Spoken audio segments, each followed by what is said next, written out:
മതപീഡനം അനുഭവിക്കേണ്ടി വരുന്ന ക്രിസ്തീയ വിശ്വാസികളോട് എനിക്ക് പറയാനുള്ളത്. ഏവർക്കും സ്വാഗതം. പ്രത്യേകിച്ച് യാതൊരു കാരണവുമില്ലാതെ പാവപ്പെട്ട ആളുകളെ വർഗീയതയുടെ ഭ്രാന്ത് പിടിച്ച് ഇവിടെ നടന്ന് പീഡിപ്പിക്കുന്ന ആളുകളുടെ ശ്രദ്ധയ്ക്ക്. ഏതായാലും ഞാൻ വിഷയത്തിലേക്ക് കടക്കട്ടെ. എൻ്റെ ചിന്തയുടെ കേന്ദ്ര ബിന്ദു ഡൽഹിയിൽ സംഭവിച്ച ഒരു കാര്യമാണ്. അവിടെ ക്രിസ്തീയ വിശ്വാസികളായ ആളുകൾ ആരാധനയ്ക്കായി കൂടിയിരിക്കുമ്പോൾ ചില ഹിന്ദു വർഗീയ ഭ്രാന്തന്മാർ അവിടെ ആക്രമിച്ച് കടന്നു വരികയും ആരാധന അലങ്കോലപ്പെടുത്തുകയും അവിടെയുള്ള ആളുകളെ ബുദ്ധിമുട്ടിക്കുന്നതിന്, ഭീഷണിപ്പെടുത്തുന്നതിന് യേശുവിൻ്റെ ജനന സംബന്ധമായ ക്രിസ്ത്യാനികൾ 2000 വർഷം വെച്ച് പുലർത്തുന്ന വിശ്വാസ പ്രമാണത്തെ യുക്തിസഹജം അവരെ പറഞ്ഞ് മനസ്സിലാക്കണം എന്ന് നിർബന്ധിക്കുന്നു. യേശു ജനിച്ചത് പരിശുദ്ധ കന്യമറിയാം പരിശുദ്ധാത്മാവിനാൽ ഗർഭം ധരിച്ചാണ്. അതുകൊണ്ട് അവൻ പാപമില്ലാത്തവനായി ജനിച്ചു എന്നത് ക്രിസ്ത്യാനികൾ വെച്ച് പുലർത്തുന്ന ഒരു അടിസ്ഥാന പ്രമാണമാണ്. അത് ശാസ്ത്രീയമായി ശരിയാണോ അല്ലയോ എന്ന് നിങ്ങൾ ഉടനെ പറഞ്ഞ് മനസ്സിലാക്കണം. ശാസ്ത്രീയമല്ലാത്ത കാര്യങ്ങൾ വിശ്വസിക്കാൻ നിങ്ങൾക്ക് എന്താണ് അവകാശം? അങ്ങ് ദൂരെ എവിടെയോ പ്രസിദ്ധീകരിച്ച പുസ്തകം, അതിനെ നിങ്ങൾ നമ്പാൻ നിങ്ങൾക്ക് എന്താണ് അവകാശം? അതിൻ്റെ കാര്യങ്ങൾ വിശ്വസിക്കാൻ നിങ്ങൾക്ക് എന്താണ് അവകാശം? ഇങ്ങനെ വളരെ യോഗ്യനായി ധൈര്യത്തോടുകൂടെ ഒന്നാന്തരം ഭീരുവായ ഒരു മനുഷ്യൻ നിസ്സഹാരായ ആളുകളെ ഇട്ട് വട്ട് തട്ടുന്നത് കണ്ട് മനുഷ്യത്വത്തിന് ചേരാത്തൊരു ഒരു അവസ്ഥയാണ് എന്നതുകൊണ്ട് മനം നൊന്തു മാത്രമാണ് ഞാൻ ഈ വീഡിയോ ചെയ്യുന്നത്. എന്നാൽ ഇനിയും ഇങ്ങനെയുള്ള കാര്യങ്ങൾ കൂടുതൽ ആവർത്തിക്കപ്പെടുവാൻ സാധ്യതയുണ്ട് എന്നതുകൊണ്ട്, അത് പണ്ട് വടക്കേ ഇന്ത്യയിൽ മാത്രമായിരുന്നു, ഇനിയിപ്പോൾ കേരളത്തിലും ഇത് കൂടുതലായി സംഭവിക്കും. കാരണം കേരളത്തിൽ BJP പച്ച പിടിച്ചു വരുന്നു. അതുകൊണ്ടാണ് ഇപ്പോൾ പാലക്കാട്ടും മുമ്പ് ഒരിക്കലും ഉണ്ടാകാത്ത വിധത്തിൽ ക്രിസ്മസ് കരോൾ പാടാൻ നടന്ന ആളുകളെ വഴിയിലിട്ട് തല്ലിയത്, അല്ലെങ്കിൽ കയ്യേറ്റം നടത്തിയത്. അത് കേരളത്തിൽ BJPക്ക് അല്പം കൊഴുപ്പ് പിടിച്ചു എന്നതിൻ്റെ ഒരു പൊതുവായ ആഘോഷമാണ്. അപ്പോൾ ഇനി അങ്ങോട്ടുള്ള കാലങ്ങളിൽ ഇങ്ങനെയുള്ള കാര്യങ്ങൾ കൂടുതൽ പ്രതീക്ഷിക്കണം എന്നതുകൊണ്ട് ഞാൻ ചില കാര്യങ്ങൾ ഇങ്ങനെ പ്രതിസന്ധിയിലാകുന്ന പാവപ്പെട്ട എൻ്റെ സഹോദരങ്ങളുടെ പ്രയോജനത്തിനായി അവരോട് ഈ വീഡിയോയിൽ കൂടെ പങ്കിടാൻ താല്പര്യപ്പെടുകയാണ്. അപ്പോൾ അവിടെ ഞാൻ കണ്ടത് യാതൊരു വിവരവുമില്ല, അത് മനുഷ്യത്വത്തിൻ്റെ വിദൂര ഛായ പോലുമില്ലാത്ത ഒരു മനുഷ്യൻ പേടിച്ച് പറിച്ചു നിൽക്കുന്ന ഒരു പുരുഷനോടും അതിൻ്റെ ഇപ്പുറത്ത് നിൽക്കുന്ന ഒരു സ്ത്രീയോടും പറയുകയാണ്, അത് നിങ്ങളിപ്പോൾ എന്നെ പറഞ്ഞ് മനസ്സിലാക്കണം, എങ്ങനെയാണ് പുരുഷൻ്റെ സ്പർശനമില്ലാതെ കന്യമറിയാൻ ഗർഭം ധരിച്ച ഒരു മകനെ പ്രസവിച്ചത്, പറഞ്ഞ് മനസ്സിലാക്കണം. അപ്പം നിങ്ങൾ അങ്ങനെയുള്ള ഒരു സാഹചര്യം ഇനിയും ഉണ്ടായാൽ എങ്ങനെയാണ് അതിനെ അഭിമുഖീകരിക്കേണ്ടത്? ഇതാണ് പ്രശ്നം, ഇതാണ് നമ്മുടെ ചിന്താ വിഷയം. ഇങ്ങനെയുള്ള ഇനി അനേക സാഹചര്യങ്ങൾ ഉണ്ടാകുമെന്ന് ഞാൻ പറഞ്ഞു. അങ്ങനെയുള്ള സാഹചര്യങ്ങൾ വന്നാൽ നാം എന്തു ചെയ്യണം? എങ്ങനെയാണ് ഇതിനെ അഭിമുഖീകരിക്കേണ്ടത്? ആദ്യമായി എനിക്ക് പറയാനുള്ളത് വളരെ പ്രയാസമേറിയ ഒരു ഘട്ടമാണ്. കാരണം മനുഷ്യനോട് സംസാരിക്കാൻ എളുപ്പമാണ്. കാരണം അങ്ങനെ സംസാരിക്കുമ്പോൾ നിങ്ങളും നിങ്ങളോട് സംസാരിക്കുന്ന ആളും തമ്മിൽ മനുഷ്യത്വം എന്നൊരു പാലം ഉണ്ടായിരിക്കും.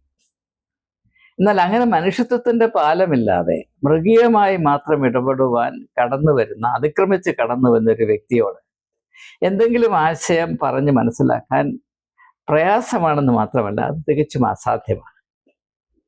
ഇപ്പോൾ 2 ഉയരം കൂടിയ കുന്ന്, അതിനെ ഘടിപ്പിക്കുന്ന ഒരു പാലമുണ്ടെങ്കിൽ നമുക്ക് അതിൽ കൂടെ നടന്ന് ഒരു കുന്നിൽ നിന്ന് മറ്റൊരു കുന്നിലേക്ക് വരാം. എന്നാൽ ആ പാലമില്ലെങ്കിലോ, ഒരു കുന്നിൻ്റെ മുകളിൽ നിന്ന് താഴോട്ട് ചാടിയാൽ നിങ്ങൾ മൂക്കുകുത്തി വീണ് നിങ്ങളുടെ നടുവൊടിഞ്ഞു പോകും, അല്ല നിങ്ങൾ ചത്തുപോകും. അത് തന്നെയാണ് ഇങ്ങനെയുള്ള സാഹചര്യങ്ങൾ. അതുകൊണ്ട് നിങ്ങൾ ദയവായി ഇങ്ങനെയുള്ള ആളുകളെ എന്തെങ്കിലും പറഞ്ഞ് മനസ്സിലാക്കാൻ ശ്രമിക്കരുത്. അതാണ് ഒന്നാമത്തെ കാര്യം. കാരണം അവരോട് സമ്പാദിക്കാനുള്ള യാതൊരു മാർജിനും അവിടെയില്ല. ഇത് ഒന്നാമത്തെ. രണ്ടാമത്തെ കാര്യം, നിങ്ങൾ ഒരിക്കലും മറു ചോദ്യങ്ങൾ ചോദിച്ച് അവരെ ലജ്ജിപ്പിക്കാനോ വാക്കുകൾ കൊണ്ട് പരാജയപ്പെടുത്തുവാനോ നിങ്ങൾ ശ്രമിക്കരുത്. ഉദാഹരണമായിട്ട് ഇങ്ങനെ നിങ്ങളുടെ ക്രിസ്തു ഇങ്ങനെ ജനിച്ചു എന്നത് ശാസ്ത്രീയമാണോ, ഇപ്പോൾ തന്നെ പറയണം, പറഞ്ഞിട്ടുണ്ടെങ്കിൽ ഇപ്പോൾ കാണിക്കും എന്നൊക്കെ കണ്ണുപുരട്ടി വരുന്ന ആളിനോട് നിങ്ങൾ ചോദിക്കുകയാണ്, അല്ല ഞാൻ ഒരു കാര്യം ചോദിച്ചോട്ടെ, നിങ്ങൾ കാസ്റ്റ് സിസ്റ്റത്തിൽ വിശ്വസിക്കുന്നവരാണല്ലോ. അപ്പോൾ കാസ്റ്റ് 4 കാസ്റ്റ് ഉണ്ടായത് എങ്ങനെയാണ്? ബ്രഹ്മാവിൻ്റെ തലയിൽ നിന്ന് പിറന്നു വീണത് ബ്രാഹ്മണരും, കരങ്ങളിൽ നിന്ന് പിറന്നു വീണത് ക്ഷത്രിയരും, തുടയിൽ നിന്ന് ചാടി വന്നവർ ബനിയാകളും, കാലിൽ നിന്ന് വന്നവർ ശൂദ്രന്മാരും. അത് ശാസ്ത്രീയമാണോ എന്ന് ചോദിച്ച് അങ്ങനെയുള്ള ആളുകളെ ഉത്തരം മുട്ടിപ്പിക്കാൻ അറിവുള്ളവർ ശ്രമിക്കാൻ ഒരു സാധ്യതയുണ്ട്. ഒരിക്കലും നിങ്ങളത് ചെയ്യരുത്, ഒരിക്കലും ചെയ്യരുത്. അല്ലെങ്കിൽ നിങ്ങൾ പറയുകയാണ് രാവണന് 10 തലയുണ്ടെന്ന് നിങ്ങൾ പറയും. നിങ്ങൾ എവിടെയെങ്കിലും 10 വേണ്ട 2 തലയുള്ള ആരെങ്കിലും കണ്ടിട്ടുണ്ടോ? മനുഷ്യരെ കണ്ടിട്ടുണ്ടോ? അത് ശാസ്ത്രീയമാണോ എന്ന് ചോദിക്കാൻ നിങ്ങൾ ഒരു പക്ഷേ പരീക്ഷിക്കപ്പെടും. You will be tempted to ask such questions. അങ്ങനെ ചോദിച്ചാൽ അവർക്ക് മറുപടി ഉണ്ടാകുകയില്ല. പക്ഷെ അവർ കൂടുതൽ പ്രകോപിതരായി നിങ്ങളെ കൂടുതൽ ദേഹോദ്രവിപ്പിക്കാൻ മാത്രമേ അത് വഴിയൊരുക്കുകയുള്ളൂ. അല്ലെങ്കിൽ നിങ്ങൾ ചോദിക്കുകയാണ് ഗണപതിയുടെ മൂക്ക് അത് ശാസ്ത്രീയമാണോ? ഇപ്പം നരേന്ദ്രമോദി പറയും അന്ന് പണ്ട് പ്ലാസ്റ്റിക് സർജറി ഉണ്ടായിരുന്നതുകൊണ്ട് അങ്ങനെ ആനയുടെ മൂക്ക് കൊണ്ട് വെച്ചതാണ്.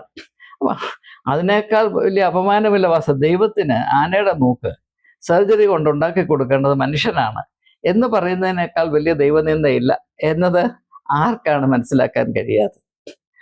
ഇതൊന്നും വേണ്ട. നിങ്ങളൊരു പക്ഷേ തിരിച്ചു ചോദിക്കുകയാണ്, ഞങ്ങൾ യേശു അങ്ങനെയാണ് ആണോ ജനിച്ചത് അല്ലെങ്കിൽ അല്ലയോ എന്ന് മറുപടി പറയാം. അതിനു മുമ്പ് ഞങ്ങൾക്കൊരു ചോദ്യം ചോദിക്കാനുണ്ട്. നിങ്ങളുടെ നേതാവായ നരേന്ദ്രമോദി ഈ രാജ്യത്തോട് മുഴുവനും വിളിച്ചു പറഞ്ഞില്ലേ, അദ്ദേഹം സാധാരണ മനുഷ്യർ ജനിച്ചതുപോലെ അല്ല, നോൺ ബയോളജിക്കലായിട്ടാണ് എന്ന് പറഞ്ഞാൽ പുരുഷനും സ്ത്രീയും പരസ്പരം വീഴ്ചയില്ലാതെ പരമാത്മാവിൽ നിന്ന് നേരെ ഉതിർന്നു വന്നൊരു വ്യക്തിത്വമാണ്. അതിൽ നിങ്ങൾക്ക് വിശ്വസിക്കാം. നിങ്ങൾ ആരും അതിനെപ്പറ്റി യാതൊരു വിധത്തിലുള്ള പ്രതിഷേധവും രേഖപ്പെടുത്തിയതായി കണ്ടിട്ടില്ല. ഇന്ന് നിങ്ങളത് അതിന് പ്രതിഷേധിക്കുന്നില്ല. പിന്നെ എന്താണ് ഇതിൽ പ്രയാസം എന്ന് വേണമെങ്കിൽ ചോദിക്കാം. പക്ഷെ ഒരിക്കലും നിങ്ങൾ ചോദിക്കരുത്. കാരണം അങ്ങനെ ചോദിച്ചാൽ അവിടെ കൂടുതൽ പ്രകോപനം ഉണ്ടാക്കാനും നിങ്ങളെ ആക്രമിക്കാൻ കടന്നു വരുന്ന ആളുകൾക്ക് നിങ്ങളെ ആക്രമിക്കുന്നത് നല്ലതാണ് എന്ന ധാരണ കുറച്ചുകൂടെ വർദ്ധിപ്പിക്കാൻ മാത്രമേ അത് സഹായിക്കുകയുള്ളൂ. ഇവിടെ യേശു പറഞ്ഞൊരു കാര്യം ഞാൻ പ്രത്യേകം എടുത്ത് പറയുകയാണ്. യേശു പറഞ്ഞു, നിങ്ങളുടെ മുത്തുകളെ നിങ്ങൾ പന്നികളുടെ മുമ്പിൽ എറിഞ്ഞു കൊടുക്കരുത്. നിങ്ങൾ യുക്തിപരമായി ചോദിക്കുന്നത് നിങ്ങളുടെ മുത്തുകളാണ്. അങ്ങനെ ചോദിക്കുമ്പോൾ നിങ്ങൾ ചോദിക്കുന്ന ആ ചോദ്യങ്ങളെപ്പറ്റി നിങ്ങൾക്കുള്ളിൽ വലിയ മതിപ്പ് തോന്നും, വില തോന്നും. അങ്ങനെ നല്ല 2 ചോദ്യം ചോദിച്ച് അവനെ ഒന്ന് ഉത്തരം മുട്ടിപ്പിക്കാം. അത് നിങ്ങളുടെ ഉള്ളിലുള്ള മുത്തുകളാണ്. പക്ഷേ നിങ്ങളത് എറിഞ്ഞു കൊടുക്കുന്നവരുടെ മുമ്പിലേക്കാണ് എന്നുകൂടെ നിങ്ങൾ ദയവായി പരിഗണിക്കുന്നത്. യേശു പറഞ്ഞതാണ്. 2000 വർഷങ്ങൾക്ക് മുൻപ് യേശു നൽകിയ ഉപദേശത്തെ നമുക്ക് പ്രയോജനപ്പെടുത്തുവാൻ ഇടയാകട്ടെ. പ്രത്യേകിച്ച് ഇങ്ങനെയുള്ള പ്രതിസന്ധി ഘട്ടങ്ങളിൽ നാം എപ്രകാരം നിലകൊള്ളണം, അവയെ എപ്രകാരം കൈകാര്യം ചെയ്യണം എന്നതാണ് യേശു അന്നേ ഇതൊക്കെ കണ്ട് പറഞ്ഞ് മനസ്സിലാക്കിയിട്ടുള്ളത്. ഇനി ഇതാണ് എനിക്ക് ആദ്യമായി നിങ്ങൾ ദയവായി പ്രതികരിക്കരുത്, കഴിയുന്നത്രയും പ്രതികരിക്കുക. പിന്നെ പ്രതികരിക്കണം ഏത് വിധത്തിലാണ് ഞാൻ പറഞ്ഞത്. ഇപ്പോൾ ഈ ഒരു സംഭവം തന്നെ, അതുകൊണ്ട് തന്നെ ഒരു സംഭവം കേന്ദ്രീകരിച്ച് ചിന്തിക്കുമ്പോൾ കൂടുതൽ വ്യക്തത ഉണ്ടാകും എന്നതുകൊണ്ട് മാത്രമാണ്. ഇപ്പോൾ ഒരു മതഭ്രാന്ത് കയറിയ, മതമല്ല, ഈ എന്താണ് പറയുന്നത്, വർഗീയ വെറി കൊണ്ട് ഭ്രാന്ത് പിടിച്ച ഒരു മനുഷ്യൻ വന്നത് നിങ്ങളോട് പറയുകയാണ്, യേശു ഇങ്ങനെ ജനിച്ചു എന്നതിന് ശാസ്ത്രീയമായ യാതൊരു അടിസ്ഥാനവുമില്ല, നിങ്ങൾ പറയുന്നതെല്ലാം പൊട്ടത്തരമാണ്, അത് നിങ്ങൾ മേലാൽ അങ്ങനെ വിശ്വസിച്ച് പോകരുത്, മിണ്ടിപ്പോകരുത് എന്ന് പറയുമ്പോൾ, അല്ലെങ്കിൽ നിങ്ങൾ അത് എങ്ങനെയാണെന്ന് ശാസ്ത്രീയമായി എനിക്ക് വിശദീകരിച്ചു തരണം, അല്ലെങ്കിൽ നിങ്ങളുടെ കഴുത്തിൽ പിടിക്കും, അല്ലെങ്കിൽ നിങ്ങളെ പുച്ഛം പിടിക്കും എന്ന് പറയുന്ന ആളിനോട് നിങ്ങൾക്ക് ആകെപ്പാടെ ചെയ്യാവുന്നത്, ആകെപ്പാടെ പ്രതികരിക്കാവുന്ന ഇത്ര മാത്രമാണ്. സുഹൃത്തെ, യേശു അപ്രകാരമല്ല ജനിച്ചത് എന്ന് വിശ്വസിക്കുവാനുള്ള സ്വാതന്ത്ര്യം നിങ്ങൾക്കുണ്ട്. അതിനെ ഞങ്ങൾ ആരും ചോദ്യം ചെയ്തില്ല. പിന്നെ യേശു എങ്ങനെയാണ് ജനിച്ചത് എന്ന് ഞങ്ങൾ അറിയുന്നത് പോലെ വിശ്വസിക്കാനുള്ള അവകാശവും ഞങ്ങൾക്കുണ്ട്. ഇത് സ്വകാര്യമായ വിശ്വാസ പ്രമാണങ്ങളാണ്. എന്നാൽ യേശു ഇങ്ങനെ തന്നെയാണ് ജനിച്ചത് എന്ന് നിങ്ങൾ വിശ്വസിക്കണമെന്ന് ഞങ്ങളാരും പറയുന്നില്ല. താങ്കൾക്ക് എന്ത് വിശ്വസിക്കാനുമുള്ള സ്വാതന്ത്ര്യമുണ്ട്. അതുപോലെ തന്നെ ഞങ്ങൾക്കും അപ്രകാരമായ സ്വാതന്ത്ര്യമുണ്ട്. ഞങ്ങളുടെ വിശ്വാസത്തെ നിങ്ങളുടെ മേൽ ഒരു വിധത്തിലും ഞങ്ങൾ പതിപ്പിക്കാനോ അടിച്ചമർത്തുവാനോ സ്ഥാപിക്കുവാനോ നിക്ഷേപിക്കുവാനോ ശ്രമിക്കുന്നില്ല. പിന്നെ എന്തിനാണ് ഈ പ്രശ്നം? യേശു ഇങ്ങനെയല്ല ജനിച്ചത്. യേശു ജനിച്ചത് പുരുഷന് സ്ത്രീയുള്ള വേഴ്ചയിൽ കൂടെയാണ് എന്ന് താങ്കൾ വിശ്വസിക്കുവാൻ താല്പര്യപ്പെടുന്നു. വിശ്വസിച്ചോളൂ, യാതൊരു പ്രശ്നവുമില്ല. താങ്കൾക്ക് എന്ത് വിശ്വസിക്കുവാനുമുള്ള സ്വാതന്ത്ര്യമുണ്ട്. ഇപ്പോൾ പശുവിനെ കറന്നല്ല പാല് കിട്ടുന്നത്, കാളയെ കറന്നാണ് പാല് കിട്ടുന്നത് എന്ന് വിശ്വസിക്കാൻ താങ്കൾക്ക് താല്പര്യമുണ്ടെങ്കിൽ വിശ്വസിച്ചോളൂ. ഞങ്ങൾക്കതിൽ യാതൊരു പ്രശ്നവുമില്ല. ഇപ്പം രാവണന് 10 തലയല്ല 100 തലയുണ്ട് എന്ന് താങ്കൾക്ക് വിശ്വസിക്കാൻ താല്പര്യമുണ്ട്, വിശ്വസിച്ചോളൂ. അതിന് യാതൊരു പ്രശ്നവുമില്ല. പക്ഷെ അത് ഞങ്ങൾ വിശ്വസിക്കണമെന്നോ അല്ലെങ്കിൽ യേശു ഇപ്രകാരമല്ല അപ്രകാരമാണ് ജനിച്ചതെന്ന് ഞങ്ങൾ വിശ്വസിക്കണമെന്നോ താങ്കളല്ല തീരുമാനിക്കേണ്ടത്. അത് എന്താണ് എന്ന് ഞങ്ങൾ തീരുമാനിക്കാം എന്ന് പറയുന്നതിൽ തെറ്റില്ല എന്നതാണ് ഞാൻ കരുതുന്നത്. ഏതായാലും കഴിയുമെങ്കിൽ അങ്ങനെയുള്ള ഒരു ആർഗ്യുമെൻറ്റേഷൻ, ഒരു വാഗ്വാദം ഒഴിവാക്കുക. തീരെ നിവൃത്തിയില്ലെങ്കിൽ മാത്രം ഇപ്രകാരം പറയുക: താങ്കൾക്ക് ഏതും വിശ്വസിക്കാനും ഏതും അവിശ്വസിക്കുവാനും 100% സ്വാതന്ത്ര്യമുണ്ട്.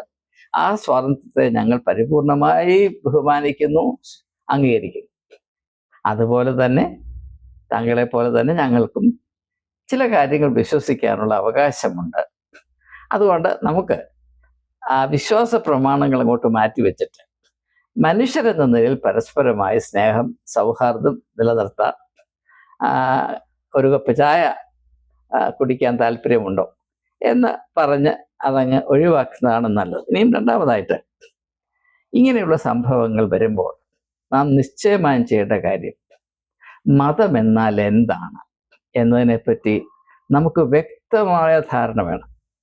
എൻ്റെ പ്രിയപ്പെട്ട സഹോദരി സഹോദരങ്ങളെ, നാം ഒരു പ്രതിസന്ധിയിലാകുമ്പോൾ, നാം പ്രയാസത്തിലും അപകടത്തിലുമായി തീരുമ്പോൾ, നാം അക്രമത്തെ അഭിമുഖീകരിക്കേണ്ടി വരുമ്പോൾ നമുക്ക് ഏക തുണയായിരിക്കുന്നത് സത്യം മാത്രമാണ്. അസത്യം അങ്ങനെയുള്ള സാഹചര്യങ്ങളിൽ നമുക്ക് യാതൊരു ഗുണം ചെയ്യുന്നില്ല എന്ന് മാത്രമല്ല, അപകടത്തെ കൂടുതൽ വലുതാക്കാൻ മാത്രമേ സാധിക്കുകയുള്ളൂ. നമ്മുടെ സാധാരണ അവസ്ഥയിൽ മതത്തിൻ്റെ സാഹചര്യത്തിൽ നമ്മെ അറിയിച്ചിട്ടുള്ളതും നാം അറിഞ്ഞിട്ടുള്ളതും സ്വീകരിച്ചിട്ടുള്ളതുമായ കാര്യങ്ങളിൽ ഒട്ടുമുക്കാലും അസത്യമാണ്, അർത്ഥശൂന്യമായ കാര്യങ്ങളാണ്. ഇപ്പോൾ മതം എന്നാൽ എന്താണ് എന്നതിനെപ്പറ്റി നിങ്ങൾക്ക് ലഭിച്ചിട്ടുള്ള ധാരണ 100% തെറ്റാണ്. ഞാൻ ക്രിസ്ത്യാനികളെ പറ്റിയാണ് പറയുന്നത്.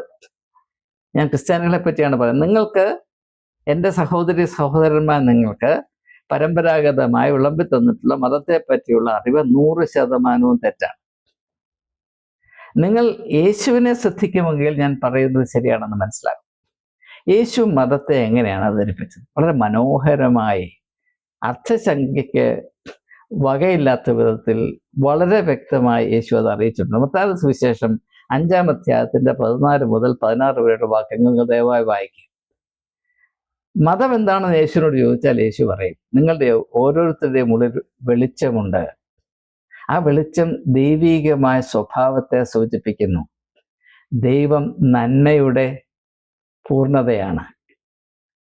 ആ നന്മ, ആ വെളിച്ചം, നിങ്ങളുടെ ഉള്ളിൽ ഇപ്പോൾ മറഞ്ഞിരിക്കുന്ന വെളിച്ചത്തെ പ്രവൃത്തിയിൽ കൂടെ പ്രകടിപ്പിക്കുവാനുള്ള ആ ഒരു സശക്തീകരണം, അല്ലെങ്കിൽ അപ്രകാരം നിങ്ങളെ പ്രാപ്തരാക്കാൻ സഹായിക്കുന്ന ഘടകത്തിൻ്റെ അല്ലെങ്കിൽ സംവിധാനത്തിൻ്റെ പേരായിരിക്കണം മതം.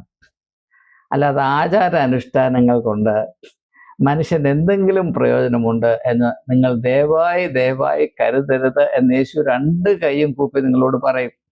കാരണം ഞാൻ യേശുവിൻ്റെ പരസ്യ ശുശ്രൂഷയെയും പഠിപ്പീരുകളെയും ആത്മീയമായ ദർശനത്തെയും വളരെ സൂക്ഷ്മമായി പഠിക്കാൻ ശ്രമിച്ച ഒരു വ്യക്തി എന്ന നിലയിൽ യാതൊരു സംശയമില്ലാതെ പറയാൻ കഴിയും, മതത്തെ പറ്റിയുള്ള യേശുവിൻ്റെ ധാരണ ഇത് മാത്രമായിരുന്നു. ആ സ്വാതന്ത്ര്യം നിങ്ങളിൽ നിന്ന് പറിച്ചു മാറ്റുവാൻ ലോകത്തിലൊരു ശക്തിക്കും സാധ്യമല്ല. ഏതാണ് സ്വാതന്ത്ര്യം? നിങ്ങളുടെ ഉള്ളിലുള്ള വെളിച്ചത്തിൻ്റെ നന്മയില്ലേ, അത് നിങ്ങളുടെ പ്രവൃത്തിയിൽ കൂടെ പ്രകടിപ്പിക്കാനുള്ളത്. അതാണ് മതസ്വാതന്ത്ര്യം എന്ന് പറയുന്നത്. ആ സ്വാതന്ത്ര്യത്തെ പരിമിതപ്പെടുത്തുവാനോ ഇല്ലാതാക്കുവാനോ ലോകത്തിൽ ഒരു ശക്തിക്കും ദൈവം അവകാശം കൊടുത്തിട്ടില്ല. അതിന് പര്യാപ്തമായ ഒരു ശക്തിയും ഈ ലോകത്തിൽ ഇന്ന് വരെ ഉണ്ടായിട്ടില്ല.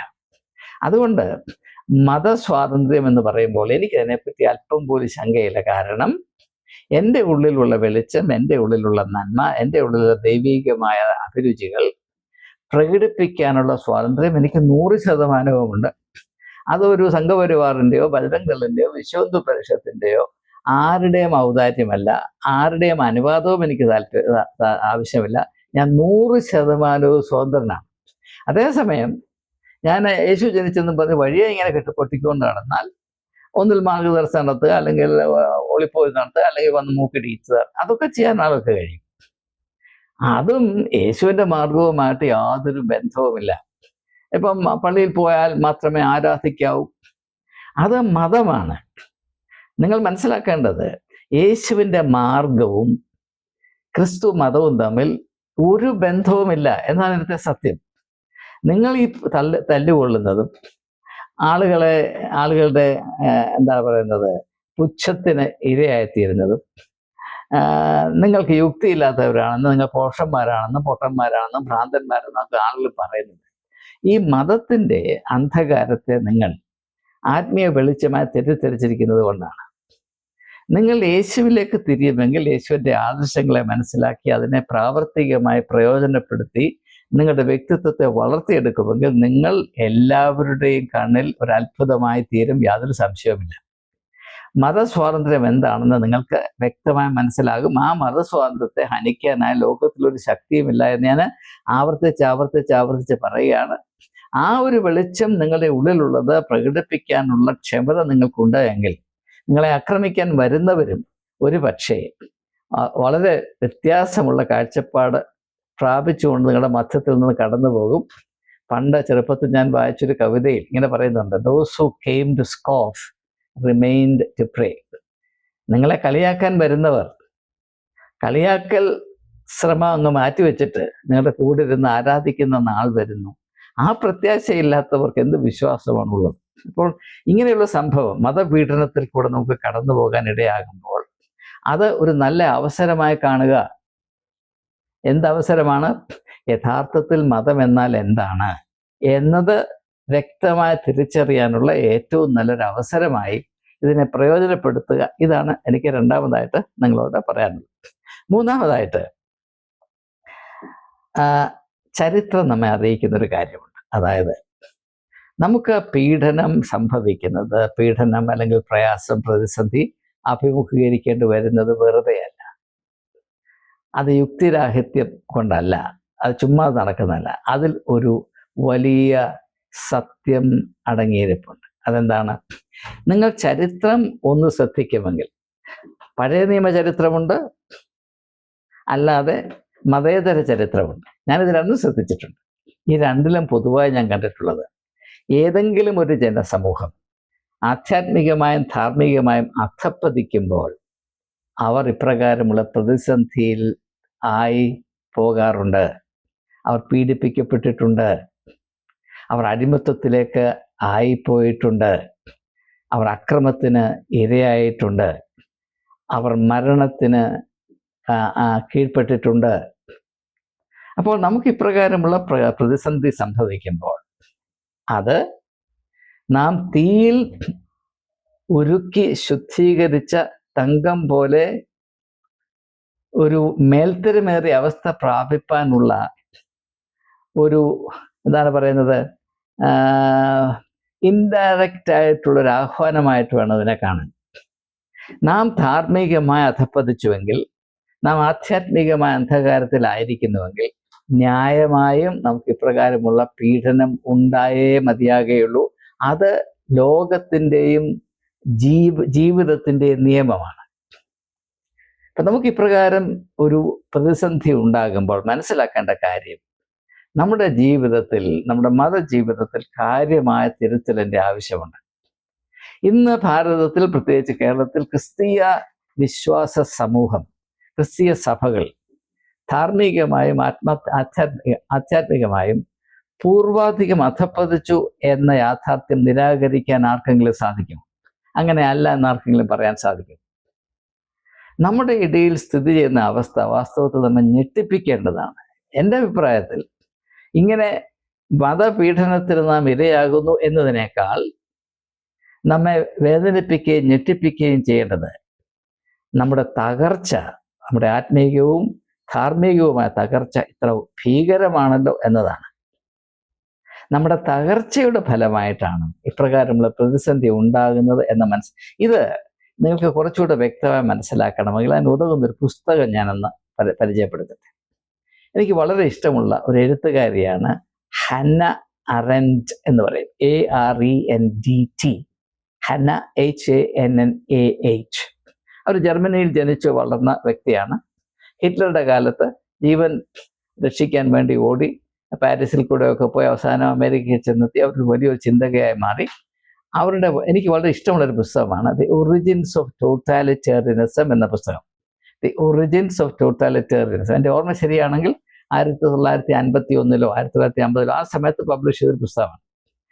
അതിൽ യഹൂദന്മാരുടെ അവസ്ഥയെപ്പറ്റി പറയുമ്പോൾ എന്തുകൊണ്ടാണ് അവർക്ക് ഈ വലിയ ദുരന്തമുണ്ടായത് എന്ന ഒരു വിഷയം. അപ്പോൾ ഈ ഹന്ന അറൻഡ് ഒരു ജ്യൂ ആണെന്ന് മനസ്സിലാക്കണം. ഒരു ജ്യൂ ആണ്, ജർമ്മൻ അല്ല, ജ്യൂ ആണ്, ജർമ്മൻ ജ്യൂ ആണ്. അപ്പോൾ യഹൂദന്മാരോട് ഒരു വിരോധമില്ലാത്ത ആളാണല്ലോ. യഹൂദന്മാർക്ക് ഇപ്രകാരമുള്ള വലിയ യാതന ഉണ്ടാകാനുള്ള കാരണം എന്താണെന്ന് അന്വേഷിക്കുമ്പോൾ ആ പുസ്തകത്തിൽ ഹന്ന അറൻഡ് പറയുന്നത് അതിൻ്റെ ഒരു പ്രധാനപ്പെട്ട കാരണം അതിന് മുമ്പുള്ള കാലഘട്ടങ്ങളിൽ യഹൂദ ജനത്തിന് സംഭവിച്ച ധാർമ്മികവും ആത്മീയവുമായ തകർച്ച കൊണ്ടാണ് എന്നവർ പറയുന്നു. ആ പുസ്തകം വായിച്ച് പല യഹൂദന്മാരും അവരോട് വലിയ വലിയ കലിപ്പ് പ്രകടിപ്പിച്ചിട്ടുണ്ട്, അവരെ ആക്രമിക്കാനൊക്കെ ശ്രമിച്ചിട്ടുണ്ട്. പക്ഷേ അറിയുന്ന സത്യം വിളിച്ചു പറഞ്ഞൊരു സ്വഭാവം ആ നല്ല ചിന്തകയായ സ്ത്രീക്കുണ്ടായിരുന്നത് കൊണ്ട് അവരുടെ നിലപാടിൽ ഉറച്ചു നിന്നു. അപ്പോൾ നമ്മുടെ അവസ്ഥ നിങ്ങൾ ഒന്ന് പരിശോധിക്കുക. ഞാൻ ഇത് പറയുമ്പോൾ സന്തോഷത്തോടുകൂടെ അല്ല പറയുന്നത്. നമ്മുടെ തിരുമേനിമാരുടെ അവസ്ഥ ഒന്ന് ആലോചിച്ച് നോക്കി. പൊതുവായി നമ്മുടെയൊക്കെ മുമ്പിൽ ഇങ്ങനെ ക്രിസ്ത്യാനികളെ ആക്രമിക്കുന്നത് എന്ന് പറയുന്ന മുതലക്കണ്ണീര് പൊഴിക്കുകയും നമ്മുടെ കണ്ണു വെട്ടിച്ച് ആരാണോ ആക്രമിക്കുന്നത് അവരുമായി നൃത്തം ചവിട്ടുകയും ചെയ്യുന്ന തികച്ചും മനസാക്ഷിയില്ലാത്തൊരവസ്ഥയിലല്ലേ അവരെ. അങ്ങനെയുള്ളവരിൽ കൂടെയാണ് ഹിന്ദുത്വയുടെ പ്രതിനിധികൾ കേരളത്തിലെയും ഭാരതത്തിലെയും ക്രിസ്തീയ സമൂഹത്തെ മനസ്സിലാക്കുന്നതെങ്കിൽ അവരെങ്ങനെ നമ്മളെ ബഹുമാനിക്കും? അവരെങ്ങനെ നമ്മുടെ മനുഷ്യത്വത്തെ തിരിച്ചറിയുകയും നമ്മുടെ മനുഷ്യ അവകാശങ്ങളെ മാനിക്കുകയും ചെയ്യും? നമ്മളെപ്പറ്റി പുച്ഛം മാത്രമേ ഉണ്ടാകുകയുള്ളൂ, വെറുപ്പ് മാത്രമേ ഉണ്ടാകുകയുള്ളൂ. നിങ്ങൾ ഒരു കാര്യം മനസ്സിലാക്കണം. നിങ്ങൾ അമേരിക്കൻ ചരിത്രം, അമേരിക്കൻ സംസ്കാരം പഠിച്ചിട്ടുണ്ടെങ്കിൽ അമേരിക്കയിൽ യൂറോപ്പിൽ നിന്ന് ആളുകൾ വന്നു, കുടിയേറി പാർത്തു. ട്രംപൊക്കെ ഇപ്പം പറയും ഞങ്ങൾ ഇവിടുത്തെ ആളുകളാണ്. ഞങ്ങളൊന്നുമല്ല, അവിടെ എല്ലാവരും കുടിയേറ്റക്കാരാണ്. അവിടെ ഉണ്ടായിരുന്നവരെ അവർ കൊന്നൊടുക്കി. റെഡ് ഇന്ത്യൻസ് ഉണ്ടായിരുന്നു. പിന്നെ അതിനുശേഷം വെള്ളക്കാർ പ്രാബല്യത്തിൽ വന്നപ്പോൾ ആഫ്രിക്കയിൽ നിന്ന് കറുത്ത വർഗ്ഗക്കാരെ കൊണ്ടുവന്നു. അപ്പോൾ ഈ വെള്ളക്കാരായ ആളുകൾ, യൂറോപ്യൻ ഒറിജിനിൽ വന്ന വെള്ളക്കാരായ ആളുകൾ റെഡ് ഇന്ത്യൻസിനെയും അവിടുത്തെ നേറ്റീവ്സ് ആയത് റെഡ് ഇന്ത്യൻസിനെയും അവരുടെ അടിമവേല ചെയ്യാൻ ആഫ്രിക്കയിൽ നിന്ന് ബലമായി പിടിച്ചുകൊണ്ടുവന്ന നീഗ്രോ വംശജരെയും വല്ലാതെ വേദനിപ്പിച്ചു, ഇൽട്രീറ്റ് ചെയ്തു, അവരെ മൃഗീയമായി ഉപയോഗിച്ചു, അവിടെ മനുഷ്യ അവകാശങ്ങൾ ധ്വംസിക്കപ്പെട്ടു. എന്നാൽ ആ ഒരു യാഥാർത്ഥ്യത്തോടെ രണ്ട് കൂട്ടരും, അതായത് അവിടെ ഉണ്ടായിരുന്ന നേറ്റീവ് ഇന്ത്യൻസും പിന്നെ പിൽക്കാലത്ത് അവിടെ കൊണ്ടുവരപ്പെട്ട ഈ നീഗ്രോ വംശജ ആളുകളും രണ്ട് വിധത്തിലാണ് പ്രതികരിച്ചത്. അവിടുത്തെ ആദിമ വംശജരായ റെഡ് ഇന്ത്യൻസ് അവസാന തുള്ളി രക്തം വരെയും അവർ അതിനെ പ്രതിരോധിച്ചു. ആഫ്രിക്കൻ വംശജ ആളുകളോ അവരുടെ അടിമത്തത്തെ സ്വീകരിക്കുകയും അവരെ അടിമകളാക്കിയവരോട് വലിയ കൂറും ആദരവും നന്ദിയും പ്രകടിപ്പിക്കുകയും ചെയ്തു. അവിടെ എന്ത് പറ്റിയെന്ന് ചോദിച്ചാൽ, അങ്ങനെ യജമാനന്മാരോട്, അവരെ അടിമത്വത്തിലേക്ക് വലിച്ചിഴച്ച യജമാനന്മാരോട് ഈ ആഫ്രിക്കൻ വംശജർ ഈ വലിയ കൂറും ബഹുമാനവും ഒക്കെ കാണിച്ചപ്പോൾ അവർക്ക് കൂടുതൽ കൂടുതൽ കൂടുതൽ ഈ ആഫ്രിക്കൻ വംശജരോട് പുച്ഛമാണ് ഉണ്ടായത്. അതേസമയം മനുഷ്യാന്തസ്സിനെ ഊന്നിപ്പിടിച്ചുകൊണ്ട് സ്വന്തം അഭിമാനത്തെ സംരക്ഷിക്കുന്നതിന് വേണ്ടി ജീവൻ പണയപ്പെടുത്തി നിലപാടെടുത്ത അവിടുത്തെ പൂർവ്വ വംശജരായിരുന്ന റെഡ് ഇന്ത്യൻസിനോട് ഇന്നും അമേരിക്കക്കാർക്ക് അവരെ കൊന്നൊടുക്കിയെങ്കിലും അവരെ പറ്റി ബഹുമാനമാണ്. ഇത് പ്രത്യേകം ഓർത്തിരിക്കണം. അപ്പം നമ്മുടെ മെത്രാന്മാർ വിശ്വാസികളായ ക്രിസ്ത്യാനികളെ അവിടെ ഇട്ടിട്ട് തല്ലുന്നു, തട്ടുന്നു, മൃഗീയമായി കൈയാളുന്നു. ഇത് സംഭവിക്കുമ്പോൾ കൂടുതൽ ഇങ്ങനെ അക്രമം പ്രവർത്തിക്കുന്ന ആളുകളുടെ കാല് നക്കി നടന്നാൽ ഇപ്രകാരം അക്രമത്തിൽ കൂടെ രാഷ്ട്രീയമായ ലാഭം കൊയ്തെടുക്കാമെന്ന് വിശ്വസിക്കുന്ന ആളുകൾ കേരളത്തിലെയും ഭാരതത്തിലെയും ക്രിസ്ത്യാനികളെ പറ്റി എന്ത് വിചാരിക്കുമെന്നറിയാമോ? അവർ സ്വഭാവം കൊണ്ട് അടിമകളാണ്. അതുകൊണ്ട് അവരെ നല്ല തൊഴി കൊടുക്കുന്നതാണ് നല്ലത്. അവരെ തൊഴിക്കും തോറും നമ്മോട് കൂറ് കൂടുതൽ കാണിക്കും. അവരെ തൊഴിക്കും തോറും നമ്മളോട് അവരെ കൂടുതൽ കൂടുതൽ സഹകരിക്കും, നമുക്ക് നന്മ ഉണ്ടാകും എന്ന ഒരു സാഹചര്യം, ഒരു ഇംപ്രഷൻ, ഒരു പ്രതീതി ഉണ്ടാക്കാൻ മാത്രമേ നമ്മുടെ മെത്രാന്മാരുടെ ഇപ്രകാരമുള്ള ഒളിച്ചുകളികൾ സഹായിക്കുകയുള്ളൂ. നമുക്കറിയാം, ഒരു പുരുഷൻ അവൻ്റെ ഭാര്യയെ പൊതുരംഗത്ത് കൈയും പിടിച്ചുകൊണ്ട് നടക്കുന്നു. അതേ പുരുഷൻ രാത്രിയിൽ ആരും കാണാതെ റെഡ് ലൈറ്റ് ഏരിയയിൽ പോയി രമിക്കുന്നു. ഇതേ പരിപാടിയാണ് കേരളത്തിൽ ഇപ്പോൾ നടന്നുകൊണ്ടിരിക്കുന്നത്. നമ്മുടെ മെത്രാന്മാർ വെളിച്ചമുള്ളപ്പോൾ അയ്യോ ഞങ്ങളുടെ ആളുകളെ ഇങ്ങനെ കടിക്കുന്നേ, അടിക്കുന്നേ, തൊഴിക്കുന്നേ എന്നൊക്കെ പറയുന്നു. പക്ഷെ നമ്മുടെ കണ്ണ് വെട്ടിച്ച് പോയി കേക്ക് തിന്നുന്നു, വയറ് നിറച്ച് ആഹാരം കഴിക്കുന്നു, ഇങ്ങനെ ദ്രോഹിക്കുന്നവരെ സ്തുതിക്കുന്നു. അവരാണ് ലോകത്തിലേക്കും വലിയ ആളുകൾ എന്നൊക്കെ പറയുന്നു, കൈമണി അടിക്കുന്നു, അവിടെ മുമ്പിൽ കിടന്നുകൊണ്ട് വട്ടം കറങ്ങുന്നു. ഇത് കാണുമ്പോൾ ഇപ്രകാരം ദ്രോഹിക്കുന്ന ആളുകൾക്ക് ഒറ്റ ഒരു കാര്യമേ മനസ്സിലാകത്തുള്ളൂ: ഇവരെ അടിമകളാണ്, സ്വഭാവം കൊണ്ട് ഇവർ അടിമകളാണ്. അതുകൊണ്ട് ഇവരെ എത്രയും കൂടുതൽ ദ്രോഹിക്കുകയും തൊഴിക്കുകയും ചെയ്യുന്നതാണ് നല്ലത് എന്ന് മാത്രമേ അവർ ചിന്തിക്കുകയുള്ളൂ. ഇത് ദയവായി നിങ്ങൾ മനസ്സിലാക്കുക. അപ്പോൾ എന്തുകൊണ്ട് നമ്മുടെ മെത്രാന്മാർ അങ്ങനെ ചെയ്യുന്നു എന്ന് ചോദിച്ചാൽ, അതും നമ്മുടെ അധപ്പതനത്തിൻ്റെ ഒരു ഭാഗമാണ്. ക്രിസ്തീയ സമൂഹം ആധ്യാത്മികമായി എത്രമാത്രം അധപ്പതിച്ചു എന്നതിൻ്റെ ഏറ്റവും പ്രധാനപ്പെട്ട ഒരു പ്രകടനമാണ് ഇപ്പോൾ നമ്മുടെ മെത്രാന്മാർ നടത്തിക്കൊണ്ട്. നമുക്കറിയാം, ഏതെല്ലാം വിധത്തിൽ കള്ളപ്പണം ഉണ്ടാക്കുന്നതിലാണെങ്കിലും രാഷ്ട്രീയമായ മാമ്പങ്കം കളിക്കുന്നതിലാണെങ്കിലും പാവപ്പെട്ട ക്രിസ്ത്യാനികളെ, വിശ്വാസികളെ ഇട്ട് വട്ടുതട്ടുന്നതിലാണെങ്കിലും യേശുവിൻ്റെ എല്ലാ ആദർശങ്ങളെയും മനഃപൂർവ്വം പുറന്തള്ളിക്കൊണ്ട് തികച്ചും ലൗകികമായി മാത്രം പ്രവർത്തിക്കുകയും രാഷ്ട്രീയ പാർട്ടികളെ ലജ്ജിപ്പിക്കുന്ന വിധത്തിൽ മനുഷ്യത്വരാഹിത്യത്തിൽ പ്രവർത്തിക്കുകയും ചെയ്യുന്ന ഈ എന്താണ് പറയുന്നത് വിശുദ്ധ മാടമ്പികൾ, അവരിൽ കൂടെയാണ് ഇപ്പം ഹിന്ദുത്വ പോലെയുള്ള അല്ലെങ്കിൽ BJP പോലെയുള്ള സംഘത്തിൽ പെട്ടിരിക്കുന്ന ആളുകൾ നമ്മെ പറ്റിയുള്ള ധാരണകൾ രൂപീകരിച്ചെടുക്കുന്നത് നിങ്ങൾ മനസ്സിലാക്കുക. അതുകൊണ്ട് നമുക്ക് വരുന്ന അപകടം വളരെ വലുതാണ്. ഇത് ഞാൻ കഴിഞ്ഞ എത്രയോ വർഷങ്ങളായി പറഞ്ഞുകൊണ്ടിരിക്കുന്നു. പക്ഷേ എൻ്റെ ഉദ്ദേശശുദ്ധിയെ തെറ്റിദ്ധരിക്കാൻ മാത്രമേ ആളുകൾ കൂട്ടാക്കിയുള്ളൂ. ഇത് ഞാൻ നിങ്ങളോടുള്ള സ്നേഹം കൊണ്ടും ക്രിസ്തീയ സമൂഹത്തോടുള്ള കരുതലും കൊണ്ടും വിളിച്ചറിയിക്കുന്ന സത്യമാണെന്ന് അറിയുവാൻ ആരും കൂട്ടാക്കിയില്ല. ഈ വൈകിയ വേളയിലെങ്കിലും ദയവായി മനസ്സിലാക്കുക, നമ്മുടെ പോക്ക് ശരിയല്ല, അപകടത്തിലേക്ക് തന്നെയാണ്. നിങ്ങൾ ഈ ആത്മാർത്ഥതയില്ലാത്ത തൊലിക്കട്ടി കൊണ്ടും ഇങ്ങനെ വിലസിച്ച് നിൽക്കുന്ന മെത്രാന്മാരുടെ പാല് പിടിച്ച് നടന്നാൽ നിങ്ങൾ പടുകുഴിയിൽ പോയി വീഴും. സംശയിക്കേണ്ട. ഇത് യേശുവിൻ്റെ മാർഗമല്ല. യേശുവിനോട് പുച്ഛം മാത്രമുള്ളവർ അവരുടെ നേട്ടത്തിന് വേണ്ടി യേശുവിൻ്റെ പേര് വൃഥാ എടുത്ത് ഞായറാഴ്ച ചില നാടകങ്ങളൊക്കെ കളിച്ച് പിന്നെ അല്ലാത്ത ദിവസങ്ങളിൽ രാഷ്ട്രീയമായ പൊറാട്ട് നാടകം ചവിട്ടി നടക്കുകയാണ്. അതിൻ്റെ ഫലമായി നിങ്ങളെപ്പറ്റി, എന്നെപ്പറ്റി, ക്രിസ്തീയ വിശ്വാസികളെ പറ്റി മറ്റുള്ള ഇടങ്ങളിൽ തികച്ചും പുച്ഛമാണ്, അറും പുച്ഛമാണ് ദയവായി മനസ്സിലാക്കുക. അതുകൊണ്ട് നിങ്ങളെ ആരെങ്കിലും ഒന്ന് അടിച്ചാലോ തൊഴിച്ചാലോ നിങ്ങളുടെ കാല് വെട്ടിയാലോ കൈ ഒടിച്ചാലോ ആർക്കും ഒന്നും തോന്നത്തില്ല. അവർക്കത് വരേണ്ടതാണ്, അവർ അർഹിക്കുന്നതാണെന്ന് മാത്രമേ ആളുകൾ വിശ്വസിക്കത്തുള്ളൂ. അതുകൊണ്ട് ദയവായി മനസ്സിലാക്കുക. ഞാൻ കഴിഞ്ഞ കാലങ്ങളിൽ പറഞ്ഞ ഒരാശയം ഒന്ന് ആവർത്തിക്കട്ടെ. ഒരു ന്യൂനപക്ഷ സമുദായത്തിന് ഏറ്റവും വലിയ സമ്പത്ത് എന്താണെന്ന് അറിയാമോ? പൊതുരംഗത്തുള്ള അവരുടെ പ്രതിച്ഛായ, അവരുടെ പബ്ലിക് ഇമേജ്. മതന്യൂനപക്ഷങ്ങളുടെ ഏറ്റവും വലിയ സമ്പത്ത്, അവരുടെ ഏറ്റവും വലിയ പ്രതിരോധം, ഡിഫൻസ്, അവരുടെ പ്രതിച്ഛായയാണ്. ഈ പ്രതിച്ഛായയിൽ അമേദ്യം വാരി എറിയുന്ന പണിയാണ് ഇപ്പോൾ നമ്മുടെ ഇടയിൽ തന്നെ നടന്നുകൊണ്ടിരിക്കുന്നത്. അതുകൊണ്ട് വരാവുന്ന ഭീകരമായ പ്രയാസങ്ങൾ, അപകടങ്ങൾ, പ്രതിസന്ധികൾ എന്തെന്ന് തിരിച്ചറിയുവാൻ നിങ്ങൾക്ക് എന്താണ് നട്ടലില്ലാത്തത്? അങ്ങനെ നിങ്ങൾ തുടർന്നുകൊണ്ടേയിരുന്നാൽ നിങ്ങൾക്ക് ഇപ്രകാരമുള്ള അവസ്ഥ വരുമ്പോൾ, പണ്ടിവിടുത്തെ കേരളത്തിലെ വിമൻസ് കമ്മീഷന്റെ ചെയർമാനായിരുന്ന സ്ത്രീ പറഞ്ഞതുപോലെ എന്നാ അനുഭവിച്ചു എന്നല്ലാതെ എന്ത് പറയാനാണ്?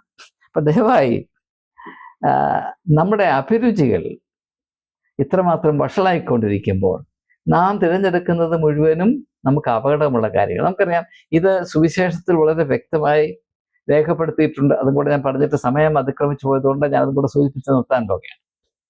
പൊന്തിയോസ് പീലാത്തോസ് യേശുവിനെ വിചാരണ നടത്തുമ്പോൾ ഇവനിൽ യാതൊരു കുറ്റവുമില്ല, അതുകൊണ്ട് അവനെ എങ്ങനെയെങ്കിലും രക്ഷിക്കണമെന്ന് പറഞ്ഞപ്പോൾ അന്നത്തെ മതമാടമ്പികൾ ഇപ്പോഴത്തെ മതമാടമ്പികളുടെ കൂടെ തന്നെയാണ്. ഒരിക്കലും നിർദോഷിയായ അവനെ വെറുതെ വിടരുത്, അവനെ കൊല്ലണം. അപ്പോൾ അങ്ങനെയുള്ള സാഹചര്യത്തിൽ ഒരു ഗത്യന്തരമില്ലാതെ പൊന്തിയോസ് പീലാത്തോസ് ജനങ്ങൾക്ക് ഒരു തെരഞ്ഞെടുപ്പിന്റെ അവസരം കൊടുക്കുന്നുണ്ട്. നിങ്ങൾക്ക് യേശുവിനെ വേണോ, അക്രമിയായ ബറബാസിനെ വേണോ? ജനം ആരെ തിരഞ്ഞെടുത്തു എന്നാണ് നിങ്ങൾ പറയുന്നത്? ബറബാസിനെ തിരഞ്ഞെടുത്തു. കാരണം എന്താണ്? ആ സമൂഹത്തിന്റെ അധപ്പതനം അങ്ങനെയാണ്. ഇന്നും ആ ഒരു തിരഞ്ഞെടുപ്പ്, രണ്ട് കാൻഡിഡേറ്റ് നമ്മുടെ മുമ്പ് നിൽപ്പുണ്ട്. യേശുണ്ട്, ബറബാസ് ഉണ്ട്. ക്രിസ്ത്യാനികളായ നാം ആരെ തിരഞ്ഞെടുക്കും? എനിക്ക് സംശയമൊന്നുമില്ല. എന്തുകൊണ്ടാണ് കേരളത്തിലെ മെത്രാന്മാരെ ഒന്ന് നിരത്തി നിർത്തി അവരെ ഒന്ന് അസസ് ചെയ്താൽ, യേശുവിൻ്റെ മാനദണ്ഡത്തിൽ അസസ് ചെയ്താൽ 10ൽ 2 മാർക്ക് കിട്ടുന്ന, 1.5 മാർക്ക് കിട്ടുന്ന ഒരു 3/4 ബിഷപ്പിനെ നിങ്ങൾക്ക് കാണിക്കാം. നമുക്കറിയാം, ഞാൻ പലതവണ ആവർത്തിച്ചതാണ്, യേശുവിൻ്റെ പഠിപ്പീരുകൾ കൂടെ വല്ലപ്പോഴും സഭ ഓർക്കണമെന്ന് പറഞ്ഞ് മെത്രാനെ അടിച്ച് വെളിയിൽ കളഞ്ഞു. അതുകൊണ്ടാണ് മുക്കാൽ മെത്രാൻ എന്ന് പറഞ്ഞ ആ ഒരു അപ്രയ മെത്രാനാണ് എൻ്റെ മനസ്സിൽ മുക്കാൽ മെത്രാനായിട്ട് നിൽക്കുക. ബാക്കിയുള്ളതൊക്കെ പോക്ക, തികച്ചും പോക്ക. അവരുടെ വാലം പിടിച്ചാണ് നിങ്ങൾ സ്വർഗത്തിൽ പോകാൻ നിൽക്കുന്നത്. അയ്യോ, നിങ്ങൾക്ക് കഷ്ടം. ഞാൻ പറയുന്നത്, നമുക്ക് വിശ്വ ഹിന്ദു പരിഷത്തിൽ നിന്നോ ബജ്രംഗ് ദളിൽ നിന്നോ RSSന്റെ മറ്റ് കാക്കത്തൊള്ളായിരം സംഘടനകളിൽ നിന്നോ സംഭവിക്കാവുന്ന മതപീഡനത്തിനേക്കാൾ വളരെ ഭീകരമാണ് ഇപ്പോൾ നമ്മുടെ ഇടയിൽ സ്ഥിതി എന്ന വ്യവസ്ഥിതിയിൽ കൂടെ നാം അനുദിനം പ്രാപിച്ചുകൊണ്ടിരിക്കുന്ന അധപ്പതനം. ഈ അധപ്പതനം നമ്മുടെ ഇടയിൽ നിൽക്കുന്നിടത്തോളം കാലം നമുക്ക് ന്യായമായും ഈ പീഡനം ഇരിക്കണം. അതുകൊണ്ട് നാം ഇപ്പോൾ ആയിരിക്കുന്ന അവസ്ഥ എത്ര ഭീകരമാണ്, ശോചനീയമാണെന്ന് മനസ്സിലാക്കാനുള്ള ആഹ്വാനം ഇപ്രകാരമുള്ള സംഭവങ്ങളിലും സംഭവ വികാസങ്ങളിലുമുണ്ട് എന്ന് മാത്രം സൂചിപ്പിച്ചുകൊണ്ട് ഞാൻ തൽക്കാലം എൻ്റെ ചിന്തകളിലൂടെ ഉപസംഹരിക്കുന്നു. നിങ്ങൾ ദയവായി പ്രതികരിക്കുക. നിങ്ങളുടെ സത്യസന്ധമായ പ്രതികരണത്തെ മനസ്സിലാക്കി ഞാൻ ഏതെങ്കിലും എൻ്റെ ആശയം തിരുത്തണമെന്ന് നിങ്ങൾക്ക് തോന്നുന്നുവെങ്കിൽ പ്രത്യേകമായി സൂചിപ്പിക്കുക. ഞാനത് വളരെ വിലമതിക്കുന്ന വ്യക്തിയാണ്. നമുക്കിങ്ങനെയുള്ള കാര്യങ്ങളെപ്പറ്റി ആരോടും ഭയമില്ലാതെ, ആരോടും അടിമത്തം പാലിക്കാനുള്ള ആവശ്യം നമുക്കില്ലാത്തത് കൊണ്ട് സ്വതന്ത്രമായി ചിന്തിക്കുവാനും സത്യത്തെ അന്വേഷിക്കുവാനും, യേശുവിൻ്റെ ഭാഷയിൽ പറഞ്ഞാൽ സത്യത്തെ അന്വേഷിക്കുന്നതോട് സ്വാതന്ത്ര്യം പ്രാപിപ്പാനുള്ള അർഹത ദൈവം നമുക്ക് നൽകിയത് പ്രയോജനപ്പെടുത്താൻ നമുക്ക് അവർക്ക് വിടയാകട്ടെ എന്ന് ആത്മാർത്ഥമായി ആശംസിച്ചുകൊണ്ട്, ആഗ്രഹിച്ചുകൊണ്ട്, പ്രാർത്ഥിച്ചുകൊണ്ട് വാക്കുകൾ ഉപസംഹരിക്കുന്നു. നമുക്കും സംഘപരിവാറിനും BJPക്കും ബജ്രംഗ് ദളിനും വിശ്വ ഹിന്ദു പരിഷത്തിനും പാവപ്പെട്ട ക്രിസ്തീയ വിശ്വാസികളെ പറ്റി വെറുപ്പോടും അക്രമാസക്തതയോടും കൂടെ ചിന്തിക്കുന്ന എല്ലാവർക്കും ദൈവം എല്ലാ അനുഗ്രഹങ്ങളും കലവറയില്ലാതെ നൽകുമാറാകട്ടെ. ആമേൻ.